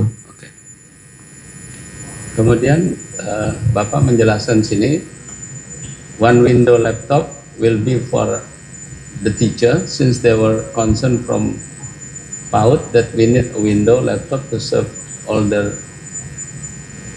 Dikbud apps. Baru kemudian Bapak teruskan the rest of the laptop for student can be Chromebook. Ya. Ini adalah apa? Bisa dijelaskan? Ini adalah summary dari slide yang ada dalam 6 Mei itu. Di mana tetap butuh ada fallback option dalam bentuk laptop Windows gitu. Karena ada concern atau ada masukan dari Pak Dasmen, terutama dari Pak Hamid Muhammad, bahwa aplikasi Windows tetap diperlukan gitu di situ. Jadi apakah ini berarti sampai dengan sebelum tanggal 5 ini masih belum ada penentuan mengenai apakah Chromebook semua ataukah sudah ditunjuk Chromebook? Kalau dari summary yang saudara saksi sampaikan. Belum ada. Memang dari presentasi 6 Mei itu memang belum ada keputusan apapun apakah Chromebook semua. Bahkan opsi-opsinya juga adalah opsi mix antara Chromebook dan Windows. Dan ada catatan bahwa kalau mau pakai Chromebook, dalam artian kalau pengadaannya mau ada Chromebook, perlu, masukan saya Pak ya, ini kan saya kembalikan ke kementerian, perlu ada pengujian dulu untuk aplikasinya, aplikasi Windows. Kemudian kalau dilihat komennya Pak Nadim itu kan sebelumnya, coba naik di atas yang Pak, nah ini kemudian Pak Nadim, why some and not all pieces. Waktu itu Bapak mengartikannya seperti apa Pak? kenapa ada mix antara PC dan maksudnya ada mix antara Windows dengan Chromebook di situ. Ya. Tapi yang dimaksudkan Pak Nadiem menanyakan apa Pak ini Pak? PC itu Pak. Menanyakan ya kenapa kenapa sebagian dan nggak semua PC, dan itu saya jelaskan bahwa karena PC itu apa? PC itu OS-nya apa maksudnya Pak yang dikenal? Secara umum bisa jadi dimaksudkan adalah Windows. Jadi pertanyaannya kenapa tidak Windows semua dari Pak Nadiem? Iya. Terus kemudian Pak Ibrahim jawab apa Pak? Saya menyampaikan bahwa di slide tersebut opsinya adalah mix antara Windows dengan Chromebook gitu di situ. Ya. Dari pembicaraan itu yang saksi pahami, apakah memang ada instruksi dari Pak Nadiem ya yang sudah mengarahkan untuk menggunakan Chromebook? Tidak ada. Tidak ada. Tidak ada. Dari Bu Fiona, saksi Bu Fiona. Tadi kan opsi 1 Windows 1 14 Chrome. Ada opsi 2 tadi apa? Seingat saya semuanya Windows. Oh, opsi 2 semuanya Windows. Betul. Ya. Nah, kemudian apa hasil daripada rapat tanggal 6 Mei tersebut? Sesuai dengan rekomendasi yang disampaikan oleh tim, Mas Nadiem menyetujui bahwa dimulai dari SMP kalau tidak salah. Jadi kan ada beberapa hal yang sudah disepakati oleh tim. Yang pertama itu terkait prioritas penerimaan, prioritas jenjang. Nah itu Mas Nadiem menyetujui skema C yang mulai dari SMP, SD, SMA, SMK. Ini memang sebelumnya dari rapat-rapat tim sudah bersepakat.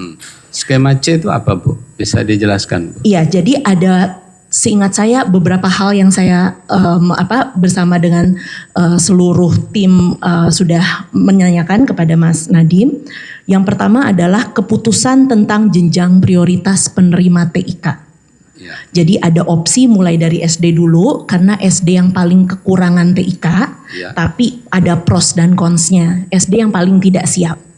Pilihan kedua adalah skema B, mulai dari SMA dulu. Ini prosnya adalah SMA SMK paling siap. Nah, tapi yang diambil adalah opsi jalan tengah, yaitu skema C, dimulai dari SMP, lalu SD, baru SMA SMK. Jadi ini prosnya adalah kompromi antara mengurangi ketimpangan dan penggunaan untuk pembelajaran dan bersinergi dengan program kampus mengajar. Konsnya beberapa SD akan menumpang di SMP, jadi agak sulit untuk mobilitasnya. Jadi ini adalah diskusi yang cukup teknis sifatnya, progress report gitu ya. Jadi kita mengupdate perkembangan persiapan terkait AKM dan pembelajaran dalam konteksnya dan TIK.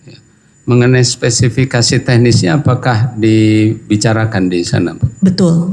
Jadi seperti yang tadi disampaikan juga ada pembicaraan Windows atau Chromebook. Ya. Nah ini yang saya sampaikan belum merupakan keputusan final. Karena seperti yang dilihat di sini ini masih diskusi awal sekali gitu ya. Jadi kelebihannya apa, kekurangannya apa untuk Windows laptop dan Chromebook laptop. Yang usulan disampaikan awal itu juga berbeda dengan yang final ada dalam kajian yang disahkan. Jadi yang di sini itu 1 Windows, sisanya Chromebook usulannya. Jadi kesimpulan dari diskusi ini yang juga melibatkan pihak dari Irjen, seingat saya almarhum Pak Irjen, itu bahwa kita akan mengecek dulu gitu terkait kepatuhan, terkait compatibility secara teknis, terkait ketersediaan dan lain sebagainya. Jadi belum ada keputusan final. Apakah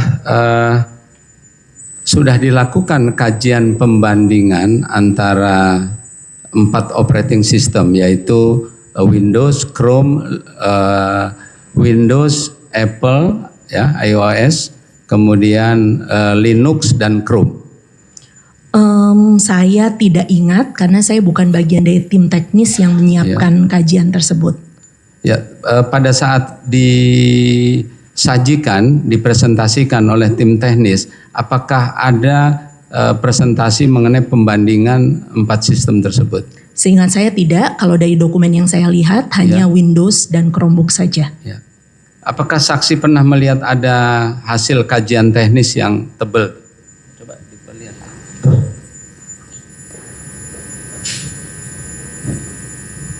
Bisa bantu ya? Ini versi yang sebelumnya ya. Kajian teknis yang pertama ya Bu?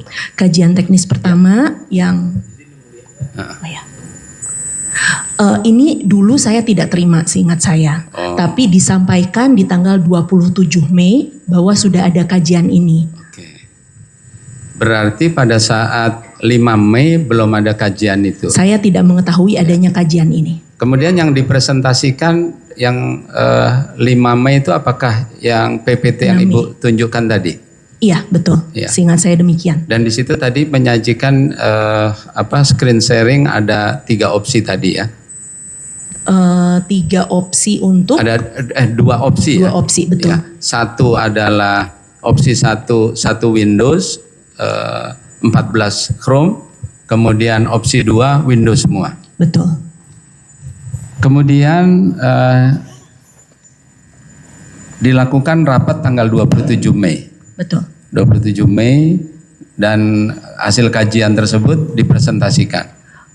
Iya, seingat saya baru mengetahui ada kajian tersebut. Saya tidak ingat karena saya tidak pegang dokumennya. Saya tidak ingat apakah benar-benar ditampilkan kajiannya saja, tapi disampaikan bahwa sudah ada kajian tersebut. Ya, bisa sajikan ini apa namanya? Biar bisa, oh ya, bisa diperlihatkan. Jadi apakah benar ini izin yang mulia? Apakah benar itu notulennya? Betul, tapi seingat saya tidak menerima notulen ini. Oh iya. Kemudian apakah Ibu masih ingat ada kata-kata dari Pak Hamid yang menyatakan bahwa sesuai arahan Mas Menteri ada pergeseran platform dari Windows ke Chrome yang dapat menjalankan program berbasis Windows dengan bantuan emulator. Apakah ada kata-kata seperti itu? Saya tidak ingat karena ini kan sudah lama sekali ya. Tapi dalam penyidikan memang beberapa kali ditunjukkan rekamannya. Saya tidak ingat persisnya kata per katanya. Tapi sepemahaman saya, walaupun waktu itu disampaikan arahan Mas Menteri, sepemahaman saya itu belum merupakan keputusan final. Baik. Apakah benar waktu itu yang memimpin rapat ini adalah Pak Kamim dan Ibu Popi ya? Saya tidak ingat, tapi kalau tidak salah pernah ditunjukkan ke saya. Tapi ini saya tidak ingat sih. Pertanyaannya begini, apakah Ibu memimpin rapat 27 Mei? Tidak. Dan dalam rekaman bisa dilihat bukan saya pemimpin rapatnya. Ya, karena di dalam beberapa keterangan semua saksi semua menyatakan Ibu memimpin rapat dan Ibu mengarahkan dan Ibu membuat mereka takut. Kira-kira apa yang membuat Ibu takut? Apakah Ibu tidak menghendaki adanya orang terima uang seperti itu Bu, sehingga orang-orang yang terima uang menjadi takut gitu Bu? Saya tidak tahu apakah orang takut terhadap saya. Sepemahaman saya sih tidak. Bisa dilihat juga di HP saya, itu banyak sekali orang-orang yang berdiskusi secara cair kepada saya gitu, termasuk tidak hanya eselon 1 dan eselon 2 tapi juga staf-staf. Jadi kalau disampaikan bahwa Ibu menakutkan. Saya menakutkan, saya agak bingung juga sebetulnya. Dan bisa dilihat di rekamannya bahwa saya bukan pemimpin rapat dan bukan pengambil keputusan dalam rapat tersebut. Apakah Ibu menolak untuk dikatakan bahwa Ibu sebagai staf khusus menteri selalu menekan, mengindoktrinasi kepada seluruh pejabat yang ada di kementerian sehingga mereka tidak memiliki inisiatif atau tidak bisa memiliki inisiatif atau usulan apapun? Ya, saya tidak pernah mengindoktrinasi atau mengambil keputusan. Saya rasa dari rekaman-rekaman juga bisa didengarkan gitu bahwa pada rapat 27 Mei ini yang saya lakukan adalah menanyakan. Karena tugas saya sebagai staf khusus Mendikbudristek adalah memberikan saran dan masukan. Itu saya berikan kepada Mas Nadiem dalam rapat-rapat sesuai kompetensi saya.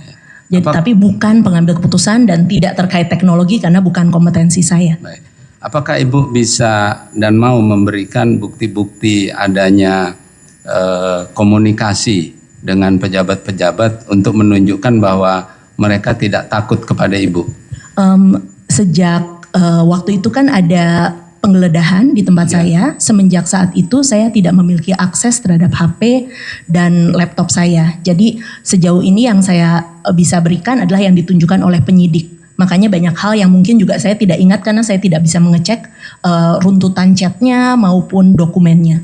Begitu, tapi jika diperbolehkan dipinjamkan HP saya rasa saya bisa menunjukkan hal tersebut. Iya, mohon izin Yang Mulia, karena saksi akan membuktikan bahwa saksi tidak menakutkan sebagaimana diterangkan oleh semua saksi, maka saksi perlu mendapatkan salinan daripada pembicaraan untuk diberikan kepada terdakwa sebagai bagian daripada penggalian kebenaran material. Ya, maksudnya handphone yang sudah disita atau yang mana? Ya, salinan chat. Oh ya. Antara pejabat kementerian dengan Ibu Saksi Fiona untuk bisa diberikan kepada di sini. Ya, mau diperlihatkan di persidangan atau seperti apa? Diperlihatkan dan diberikan kepada Pak Nadiem sebagai bahagian dari, karena ini ada di dalam dakwaan. Ya, saya kira diperlihatkan silakan, tapi kalau mau diserahkan saya kira nggak mungkin ya. Ya. Ada bukti chatnya untuk karena di bukti chat yang mana yang Majelis, saya ingin meluruskan kata beliau tadi, keterangan saksi-saksi yang lain menyatakan bahwa Fiona ini kejam, galak dan lain sebagainya. Dan beliau sudah konfirmasi ke Fiona bilang enggak. Sebenarnya sudah dapat disimpulkan masing-masing. Ya.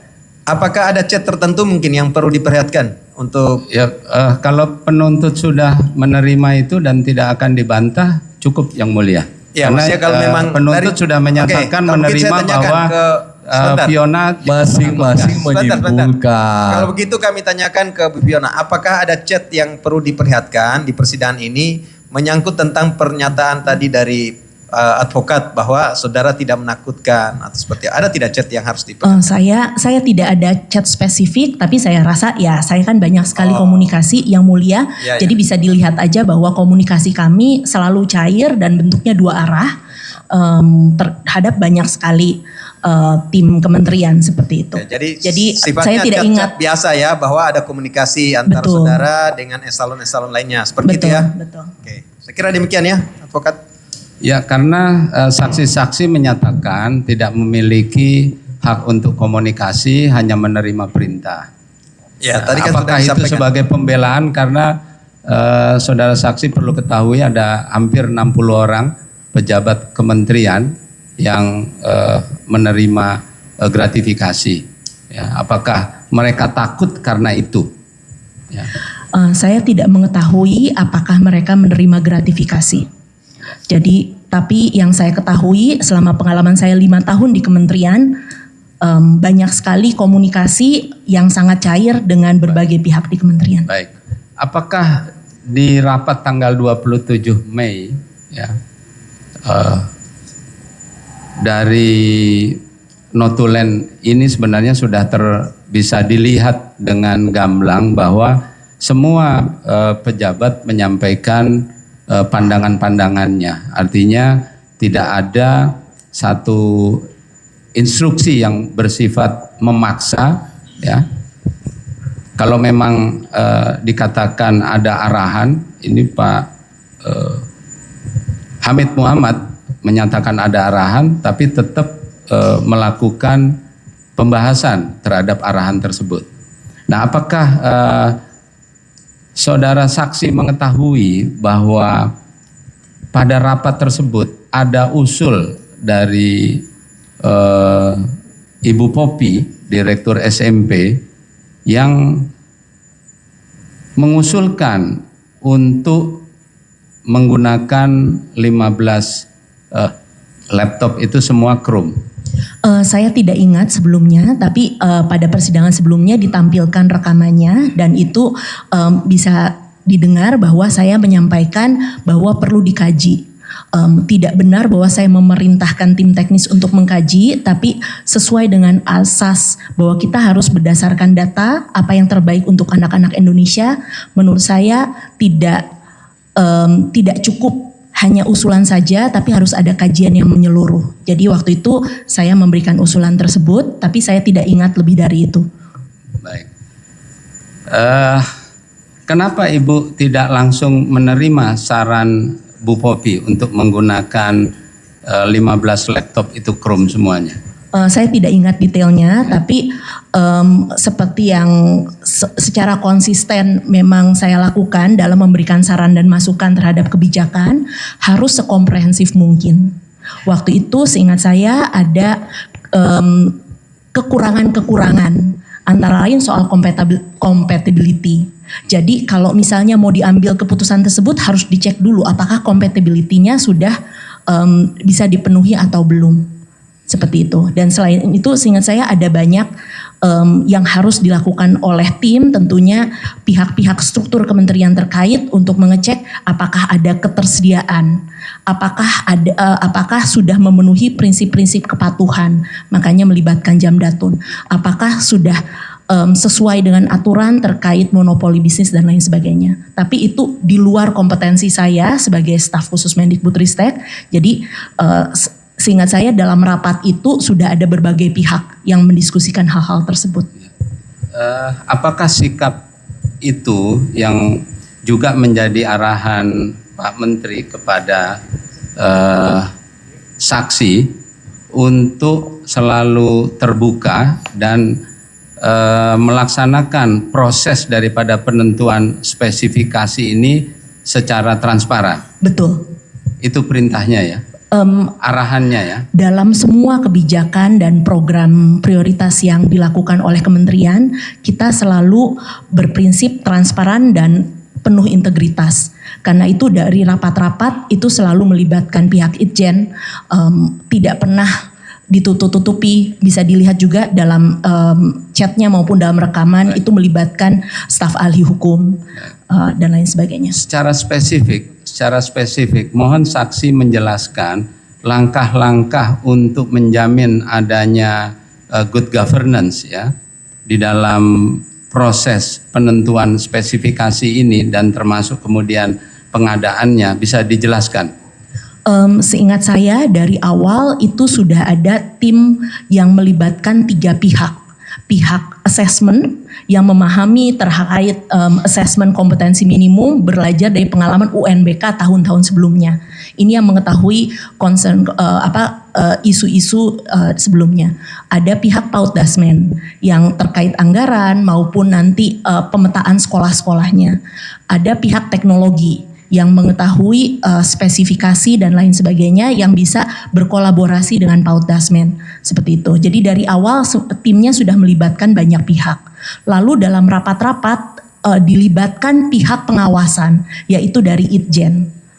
Terkait pengadaan, setahu saya ada struktur kementerian yang terkait pengadaan yang sudah melakukan koordinasi dengan LKPP, memilih e-katalog yang merupakan dinilai paling akuntabel. Seingat saya juga, saya lupa usulan siapa, tapi ada permintaan untuk pendampingan ke Jamdatun, permintaan untuk memastikan tidak ada isu monopoli ke KPPU, dan selanjutnya di 2023 sepemahaman saya juga sudah dimintakan audit secara menyeluruh, secara proaktif ke BPKP, dan selama itu selalu Kemendikbudristek wajar tanpa pengecualian dari BPK. Ini tentunya bukan kapasitas saya, tapi saya mendengar dalam rapat-rapat yang saya ikuti bahwa semuanya sudah dilakukan sesuai aturan, secara transparan, dan sama sekali tidak ada yang pihak-pihak tertentu saja. Apakah permintaan kepada institusi tersebut, Jamdatun, LKPP, KPPU, itu dimintakan secara formal dan tertulis kepada institusi yang bersangkutan? Saya tidak tahu karena bukan saya yang memfollow up terkait itu. Sebentar sebelum lanjutkan, dari advokat masih panjang? Masih panjang. Masih banyak. Ini kita komitmen untuk tidak malam, tapi karena masih panjang juga, jadi suka tidak suka berarti tetap lanjut lagi nih. Jadi kita tunda dulu, skors dulu untuk yang lain. Masih ada pertanyaan dari advokat lain? Masih ada juga.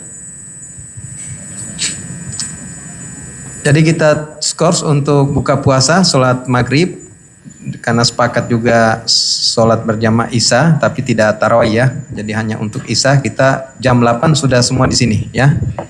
Demikian ya, bisa beribadah ya. Demikian jam 8 ya. Jam 8 sudah kita mulai ya. Demikian sidang di skors.